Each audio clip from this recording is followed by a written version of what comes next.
রাজধানীর মোহাম্মদপুরে নৃশংসভাবে কুপিয়ে হত্যা করা হয়েছে মা মেয়েকে। স্বজনদের অভিযোগ, এই ঘটনার পেছনে ওই বাসার গৃহকর্মী জড়িত। পুলিশ বলছে হত্যাকাণ্ডের প্রাথমিক কিছু আলামত পাওয়া গেছে, তদন্ত শেষে বিস্তারিত জানা যাবে।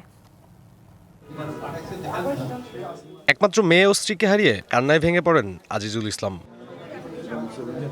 প্রতিদিনের মতো সানমিম স্কুলের শিক্ষক আজিজুল ইসলাম ক্লাস শেষে বাসায় ফিরে মেঝেতে পড়ে থাকতে দেখেন স্ত্রী ও একমাত্র কন্যার রক্তাক্ত মরদেহ। তার অভিযোগ, হত্যার সাথে জড়িত গৃহকর্মী আয়েশা। গেটের কাছে আমার মেয়েটা পড়ে আছে, গেটের কাছে এইভাবে বসে মাথাটা এরকম ঝুঁকানো। ওখান থেকে আমি স্ট্রেট করিডোরে তাকাই, ভিতর দিকে দুইটা মেইন রুম আছে, মেইন রুমের দরজার কাছেই একটা বুক সেলফ আছে,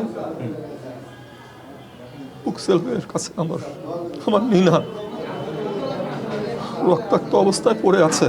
এ ঘটনায় আতঙ্ক ছড়িয়ে পড়ে আশেপাশের ফ্ল্যাটের বাসিন্দাদের মধ্যে।